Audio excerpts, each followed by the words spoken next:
Hi everyone, welcome to another live video we're doing across our social media. I'm delighted to say that I'm with Natalie from Simon on the Streets today, and I'm going to get Natalie to introduce herself in a second. As always, anyone's got any questions or comments for us, feel free to put them in the comments box and we'll try and answer them. So we're going to be talking all about Simon on the Streets and the fantastic work they do today, and finding out about Natalie as well. So I won't steal your thunder, Natalie. I'll ask you to introduce yourself a little bit, and then we'll go from there. Lovely, thanks, Mike. Yeah, so I'm Natalie Moran, and I'm the CEO for Simon on the Streets, which is a West Yorkshire-based homeless charity. So we have outreach workers across Leeds, Bradford, and Kirklees. Ultimately, just trying to work with people who need that real wraparound support and care to transition from the streets into accommodation or to whatever services they might need in between. So yeah, it's a very charity that's always been kind of close to my heart. Actually, even before I worked here, I've known about Simon. Simon's been going for about 20 years, and I was familiar with Simon from say 10 years ago. So it's lovely. It's lovely to be here. I've been here since May, and yeah, I'm loving the challenge. It really is fantastic to be at Simon. Thank you, Natalie. So do you want to give us a bit of information about your background, then, kind of where you've come from and how you've got to this stage? Don't worry, you have to give any details out. Just kind of a general. No, we're going to too much detail, but yeah, absolutely. So I've been working in the public sector for about 14 years, and my background is predominantly drugs and alcohol services. So I've managed drugs and alcohol services for the past sort of 10, 12 years, and really working with a very vulnerable, complex client group, often touched on homelessness, as you can imagine, as part of that. So my last role prior to Simon, I was an area manager for St Anne's Community Services, and I had quite a wide portfolio of services that ranged from drugs and alcohol to mental health, supported living services. I had a hostel over in Sheffield, and the resource centre, which is a homelessness day service in Leeds. So I think I'd really, in the last few years, my sort of foray into the homelessness sector really became even more predominant, and I was doing a lot more work in the sector, and I just loved it. I think I've always had a real passion anyway for that kind of vulnerable client group, for the clients who people often forget about, and it's drugs and alcohol is very much one of those, and clients who are very much stigmatized by society. So yeah, the homelessness sector is very similar, and there is that huge crossover between drugs and alcohol addiction services, homelessness services, and mental health. So I suppose it's in some ways this role is quite a sort of next step transition for me in terms of doing this and being able to bring together all my years of experience across all those different services and then kind of bring it together in one place. So yeah, it's been an interesting sort of 10, 12 years in the sector getting here.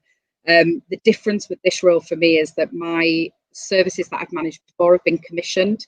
So they've been through local authority, whereas this is an independent charity, so we're not reliant on funds from local government. And we do that on purpose because it gives us an opportunity to be a lot more flexible about the kind of work that we do. It obviously also makes it quite challenging, particularly around this time, because obviously we're very much reliant on fundraising, on corporate partnerships and the community, who we're very fortunate because we have some incredible support, but it is very difficult. It's been a tough year with the pandemic. Oh, absolutely. We'll come back to that in a minute, but I wanted to pick up something you've said right at the start about the stigma relating to homelessness. I don't know, generally I think it maybe has changed a little bit over recent years, but I think probably for a number of years it was, if someone was homeless, it was essentially their fault. That's the way it was seen. Do you think that has changed? Is my general feeling it has got better? Obviously, it's not perfect, but do you think that's got, especially in the last couple of years? Yeah, I think there's been definitely a much bigger focus on homelessness, and it's become a lot more political over the last couple of years, and been a lot more in the spotlight, which of course has had a really positive impact, because people are a lot more tuned to it now, and I think there isn't, like you said, there was very much that stigma of people deserve it, it's their own fault how they've ended up here. I think there's a real realization now that actually it could happen to anyone, and I think that's become a lot more realistic. So I think from that perspective, it's really good, and that's a really positive step forward. But I think it also leaves people not really knowing what to do or how to help. So I still think there's that balance of people are now a lot more aware of it, but there is definitely that struggle of we're not quite sure how to help. Should we give money? Should we not give money? That kind of, because, again, you're making assumptions about what they're going to use the money for. So yeah, in some ways it's great because there is less of that, but there's still that kind of difficulty that the general public have in terms of not really knowing what to do and still feeling quite uncomfortable about going out shopping and homeless people being around. And there is that, and that's really, really difficult. So yeah, but it's not a bad thing that there's a lot more knowledge about it and people are talking about it a lot more, which is brilliant. Oh, absolutely. Now you did obviously mention the issues of 2020 and well, obviously everybody's been impacted in various ways. How has it kind of impacted, firstly you, I guess, as a charity, but also the people that you work with? Yeah, so I mean, I changed roles right in the middle of it. So I gave notice at St Anne's in the March and was working my 3 months notice period before starting here in the May, which was a huge challenge because I was working very much in the sector anyway. I was seeing the impact. So I was running a day centre for the homeless in Leeds, which had to be closed down pretty much immediately, which was pretty heartbreaking as someone who was so invested in it, but also could see why we were doing it and trying not to encourage those big gatherings. So I was working a little bit with Simon on the Streets anyway, because we do some work with St Anne's in Leeds. So it was lovely because I always had that kind of relationship. But yeah, coming in here in the May was just it was just that the staff were just they'd been amazing, because what you've got to remember about a lot of services during the pandemic was that certainly in health and addictions and in some of the other services, a lot of people pulled back. A lot of people went to phone contact rather than face-to-face contact, whereas Simon on the Streets were very much out there from day one, still on the streets, stuck in with the homelessness clients, helping them transition into the temporary accommodation that had been provided. But there was also people who were struggling to do that and resisted that and sort of didn't want to go into the accommodation. So there was a lot of work done that really on the coalface throughout the whole thing, from the time it started in March right through to now, even into this second lockdown. So it's been really tough. The staff have really, and having a new sort of CEO coming in and of course the organisation, changing, it's a lot for them. So, fair play, they've been absolutely incredible. But, even just from, now I was talking to someone recently about, when COVID first hit, it was everywhere. We couldn't get away from it. It was all over the news. But for our client group, they weren't getting that information. So a lot of that work at the beginning that Simon on the Streets were doing with clients on the street was really education piece around what COVID is, how to look after yourself, the hygiene side of it, and which is obviously very difficult when you're sleeping rough. So there was a lot of that work right at the beginning. And then as clients did start taking hold of the accommodation and going in, and to be fair, the government did a great job of getting everybody in, and that worked really well. Our outreach kind of turned to inreach. So we were doing a lot of work in some of the hotels that were being provided in some of that accommodation, and working with other agencies to kind of do that wraparound support. So we actually did some incredible work that perhaps we wouldn't have been able to do had the pandemic not hit. So certain client groups we've never been able to get temporary accommodation for. So for example, clients who have no recourse to public funds, because of everyone in, they were able to get temporary accommodation. So that was huge, because we'd never been able to do that before, or offer people anything. So yeah, it was absolutely fantastic. Some of the outcomes we got for clients were brilliant, but it also brought out a lot of hidden homeless that we'd not seen before. So clients who've been surfing, and I'll talk if I can at the end a little bit about our campaign, the Big Surfer Surf. But what was highlighted through COVID was there's a lot of people who are, relying on really insecure accommodation, sleeping on people's sofas, sleeping in squats. And we'd never seen these people before, but it happened because COVID hit. people that we're staying with were sort of saying, actually, no, we don't want you here, you're going to have to leave. So we ended up working with a lot of people who we probably wouldn't have been able to work with, who were probably quite vulnerable. So again, that was quite positive as well, because we saw people that potentially we wouldn't have seen. So as much as it's been really, really hard and tough, and there's been some horrendous cases that we've dealt with, there's also been some really incredible outcomes as well. And we've been able to see some people, you know, get through this incredibly difficult period, but actually into recovery, into wraparound services and support in a way that they might not have done had they not have had that opportunity to grab hold of temporary accommodation. No, absolutely. I mean, I guess that's an interesting point about essentially the scale of homelessness across the country. And I guess it's impossible to pinpoint an exact number, but for most of us who, you know, going around our daily lives, generally, if you wander around any city in the UK, you will see a number of homeless people. But I'm assuming that is only kind of tip of the iceberg, really. So do you have what is the issue with it? How big is it?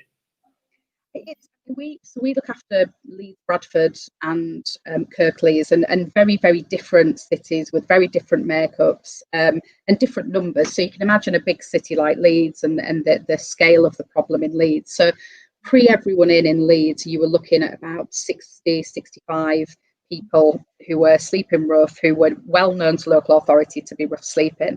And that essentially halved after everyone in. So we you know, Leeds does as well as every other city has to do a count for local government to say how many people are rough sleeping, and they'll go out and verify people who are rough sleeping.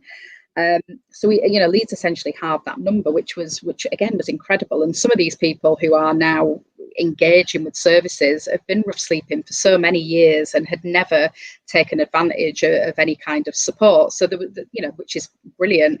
Kirklees, they had something like 32, 33 rough sleepers. They've now got 4 people rough sleeping. They've managed to get everyone in. They've moved them on through accommodation. Bradford, probably about 40, 50, few less than Leeds, but again, they've done some incredible work. So it's hard, because I suppose when I'm saying numbers like that, people might be thinking, well, I see a lot more than that. But actually, what I'm talking about here is the people who are actually visibly on the street, verified as rough sleeping, which means, you know, that they're not begging on the street, because obviously we do have people who are begging as well, who may be vulnerably housed but have accommodation, to people who literally do have nothing and haven't accessed any form of support. So it's still, you know, we're still seeing those, you know, the numbers are creeping back up a little bit. There are people who've really, really struggled with the temporary accommodation. They've struggled because they haven't got their support network of people who they see on the streets, because that is their community, if you like, which kind of disappeared overnight. And people forget that, you know, that is their sort of family, if you like, and their support. So people really did struggle. And I suppose it highlights, and it has highlighted, that accommodation is not, and a roof over someone's head is not always the answer, and it's certainly not the only answer for this client group. There's a whole host of factors, mental health, physical health, that we have to address before we get to that kind of point. So I think where I suppose where Simon on the Streets come into some of this, because I talk about commission services, we work really closely with commission providers across all 3 areas. But where we are different, I suppose, and what sets us apart is that we have that flexibility to work with people for a very long period of time, or as long as it takes them to get to where they need to be, which obviously commission providers just can't do, you know, because of numbers and you know, they just can't. It's too much for them to do in terms of caseloads. So I suppose where I see us is that we add value to those services. You know, we are that independent voice. We're not aligned to anyone. They don't see us as being part of the council or a bigger picture, which they may have had a bad experience with before. So we get to do that independent voice, if you like, an advocacy bit, and work on that emotional support to hopefully then try and support them into the services that they need to be in. No, absolutely. And I guess obviously there's a fear that we all know that the economic downturn we're probably going to experience in the next few years is obviously only going to make the situation worse. Who knows what things will be put in place, but I think it's obviously there's likely that would happen. I would be interested to, obviously, I'm sure you're doing great work all the time. Kind of give us some examples of some of the stuff that you've done to help people. Any stories, anything like that would be really interesting to hear. Yes, I mean, one of the, I mean, we, there's so many to take from, and what we do, we try and get a lot of our case studies out there in terms of social media, and because obviously, I think as an independent charity, and particularly when you're fundraising, it's really important that people see what you're using the money for and what the work that you're doing is. And I think we're trying to do a lot more of that, because it is really, it's quite powerful as well for people to understand the work that we're doing. So, I mean, a really good example of a sort of unique case, if you like, that came through following the pandemic was that, and I've sort of, changed certain bits so it's not too obvious, but we did come across a client who'd been sleeping in their car in one of the areas we work in, and this was somebody who'd had their own business, who had their own place to live. It was pretty much obliterated by COVID, and within weeks had lost their home, their business, was too proud to tell family that this had happened, and the family weren't living in the area. So after an awful lot of work, we did manage to get them into temporary accommodation, and they'd been sleeping in the car for months, probably since, I think we came across them back in sort of back end of September, but they'd been sleeping in the car since sort of June, July time. And yeah, so that was pretty shocking. We see a lot of things, but I think that whole, that impact of that very quick impact of losing everything so quickly. But that person is now in their own accommodation, living independently, got lots of support in terms of mental health and physical health, because that is, to go through that period of time has really caused a real, that is trauma, personified. That is to go through that experience. So there's a lot of work being done with that client now to still give that support, even though, we have provided and supported her into accommodation. We're still doing that. Sort of we still get involved and work with them just while they're settled, to make sure they've got all the services they need. So that was quite a unique case, and I suppose quite a really good example of how the pandemic has hit. And we've also it's amazing how quickly it's amazing how that kind of hits home, how easy and quick it could be for many people for it to happen, unfortunately. Yeah, absolutely. And we, there is a fear that we will see a sort of new wave of homelessness coming through over the next sort of 6 months, as evictions will rise, and we're already getting a number of calls into service from people saying, I know that I'm on the verge of losing my home. It's just a case of going to court, but can you be there to kind of pick this up and give me some support? So yeah, absolutely. And so we're going to be seeing the impact of that, I think, probably January, February time, and we're just trying to be prepared for that, really. But yeah, and we've seen a lot of cases, as again, and have been highlighted by a lot of domestic abuse organisations. Of we saw a lot of women during the pandemic come to the fore who we'd not worked with before. Again, women who had been suffering from domestic abuse, and just thankfully had kind of found a way out and found a way into support. So again, probably wouldn't have happened if it wasn't for the pandemic. I think things really became so difficult for some women during that time who were in those situations. So we've done so, like I say, although it's kind of depressing in some ways, and there was a lot of it was really, really hard. There's been some really good outcomes from that as well, because we've helped people who potentially we might not have helped had it not have been for that. We've worked with clients who have been the victims of human trafficking. So working with clients who had been, again, very similar situation to surfer surfing. So had been brought here, to work. They'd been paid cash in hand, living on someone's surfer. But as soon as the pandemic hit, that cash in hand work stopped, the accommodation stopped, and they found themselves on the street. So we've done work with a couple of people in particular who now are in their own independent accommodation. We're working through their legal status and looking at getting their settled status sorted out, and we've been working with the embassies. So yeah, and really giving them again that emotional support, because there's a lot of trauma, victims of modern slavery and human trafficking that will need a lot of unpicking and need an awful lot of support. So yeah, there's been some some fantastic work been done, but very, very sad stories that have come through this, you know, more so than normal, because obviously we deal with a lot of this day to day, but some very different kinds of clients that we've dealt with in very different situations following on from the pandemic. Yeah, well, absolutely. Let's hope that obviously some things will be put in place to support people as we move forward. I'd be interested to know, you mentioned about, kind of touched on a few times about how you are funded, and I guess this year loss of, should we say, generically say, events has probably been a big impact on you. So can you kind of explain how that's changed this year? Yeah, I mean, that's been so Simon on the Streets has got a couple of sort of flagship events, if you like, that we do every year, and they're the kind of the main fundraising streams for us, really. So we have Big Sleep Out, which we've been doing ever since we began. So we usually do it at the Royal Armouries in Leeds and have all sorts of range of businesses, local community involved. So of course we kind of knew quite early on that probably wasn't going to go ahead. We also had our Rough Diamond Ball, which again is something we do annually.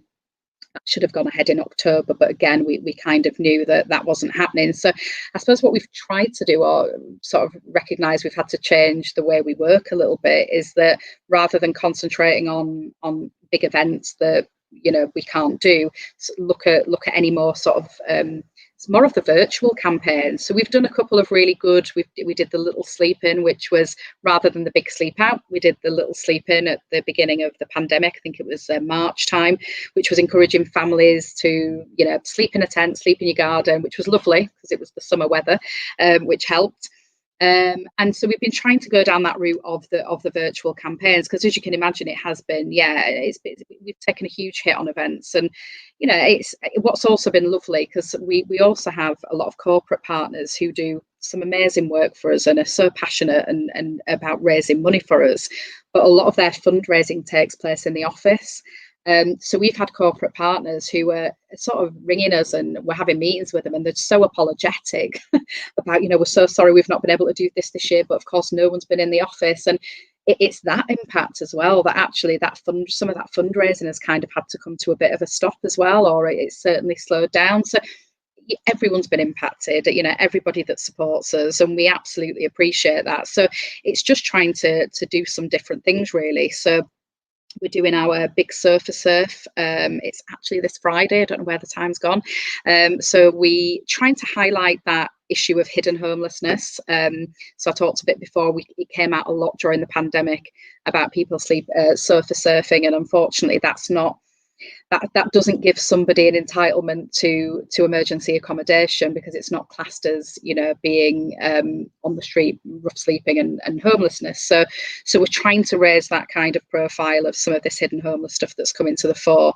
So we're encouraging everybody to sleep on the sofa for a night, however uncomfortable that may be, or comfortable, depending on your house, and just do that for one night and try and fundraise for Simon. So yeah, it's been really, really difficult from a fundraising perspective, but like all charities and organisations, we've just had to try and adapt and do the best we can, really, and think more about the virtual stuff, which we're just trying to grab hold of. It's not ideal, but do you know what? It's a platform, and there is a way of reaching out to people and people being together, even if it's virtual. So yeah, so we've done a lot of that, different campaigns, and you know, really doing a lot more social media and just trying to get our information out there, if you like. Also, just so you know, I've got a 5-year-old who's very much looking forward to sleeping on the sofa on Friday night. Brilliant, fantastic. And if you speak to my wife, she'll tell you I fall asleep on the sofa nearly every night. So for me, it won't be much of a difference from any other night. Difference. Brilliant. So yeah, I mean, do you want to tell us a bit more details about the big surfer surf? Anyone how they can get involved and things like that? Yeah, I mean, if you go to our website, which is www.simononthestreets.co.uk, we've got you can download a fundraising pack. So within that, it'll give you lots of ideas and tips on the different types of fundraising you can do. On the actual night, we're going to have a live stream. So there'll be a couple of outreach workers who are going to talk a little bit about the work they do. I'll be talking a little bit about the charity, and and our partner, we've actually got a sponsor for the event, which is Wayman's, which is one of our corporate partners, and they're going to talk a little bit on the night as well about why they support us, which is brilliant. I think we're doing a bit of a quiz as well. We've got a bit of a quiz going, so we're kind of hoping that, yeah, Friday night will be a really nice, interactive, just a really good opportunity and for people to hear a little bit more about what we do and hear it from the outreach workers as well, which is always really, really fascinating to hear them talk about the day-to-day stuff and what they're doing on their outreach and what they're finding. And so, yeah, I'm really looking forward to Friday. I think it'll be a really good night. I know, I agree. So I love the comment from Graham on LinkedIn, actually saying great subject to give airtime to. And I guess that kind of follows into my last question, really, about how can people help. I'm doing this because hopefully it gives people awareness of this thing and a little bit of help. And some people can donate money, some people can do things. There's a million and one different ways. What ways can people help apart from get involved on Friday? What other things can people do? Yeah, I mean, there's lots. There's something about the raising awareness side of it, and we have networking events every month. So we do something called 5 for 5, where we invite people to come and we'll talk about different themes and topics. But again, that's really about, I think that issue of homelessness and just talking about it is huge. So I always say to any organisation or anybody listening that if anybody wants any of us from Simon to come and talk a little bit about the work that we do, that would be absolutely fine. We're more than happy to do that. There's lots of ways to get involved from volunteering time. We have a really robust volunteer programme. Sadly, because of COVID, it's kind of on hold at the moment, but in the new year, hopefully we can get that up and running. But we've got some brilliant volunteers who like to come out with us, and we do our super run on a Tuesday night. So there's the time element as well, and just talking to other people about the work we do. I think just spreading the word and just getting involved in some of the campaigns that we're doing. Like I say, we're very much trying to do a lot more of the virtual stuff now, which you can understand. But yeah, there's lots of different ways that you can be involved, from speaking to us directly as talking to your organisation, getting involved in the fundraising campaigns, and just we are going to start in the new year with we're going to put some fundraising packs on the website for which there's going to be a whole range of different fundraising activities which we've got from our amazing supporters over the years. So we're going to put all that together so that people could maybe just pick and choose things that they might want to do over the year if they want to do something in work or in their community. So yeah, lots of different ways to get involved with Simon. Yeah, absolutely. And I think maybe obviously we're coming out of this pandemic, whenever that happens next year, hopefully, that I think a lot of people there'll be a lot of focus on kind of helping people more. And that's a very generic thing to say, obviously, but I'm hoping that anything like this, I think there's going to be more and more, especially when we start being able to do events and things like that. I think we're going to get involved. Really nice comment from Stuart again on LinkedIn saying what a great charity Simon on the Streets is. And you hear that a lot from a lot of people, which is great. I just wanted to finish off, saying thank you to you guys for the great work you do. I think it's brilliant, and I'm glad you're involved with what we do now, and it's fantastic. And any way we can help, I'm sure everyone's watching this would say the same. People will get more involved. I'm convinced of that as we move forward. So just very, very finally, Natalie, if anyone else, if wants to get in contact with you, find out more, where's the best places to do so? Well, I'm on LinkedIn. I'm on, obviously, anybody listening from Northern Affinity. If anybody wants to have a chat with me, and I've spoken to a couple of people already. That's absolutely fine. And obviously, my details are on the website as well. So please do, reach out and get in touch. Always happy to talk to people and sort of talk a little bit more about what we do. I think it's just so important. Like I say, we do get amazing support, but it's really important for people to see what that work is that we're doing and be able to be really transparent about that as well. So yeah, I'm more than happy for people to get in touch and for me to have a chat with people. Thank you very much, Natalie. Yeah, so thank you also, you and your team and all the stuff they do. I think it's amazing, and like I said, anything we can do to help, we will do. So let's get in contact. If for whatever reason you can't find Natalie's details, contact me and I can pass that on. And yeah, so thank you very much, and thank you for watching, people, and thank you so much for your time, Natalie. Brilliant. Thanks, Mike. Thanks, everyone.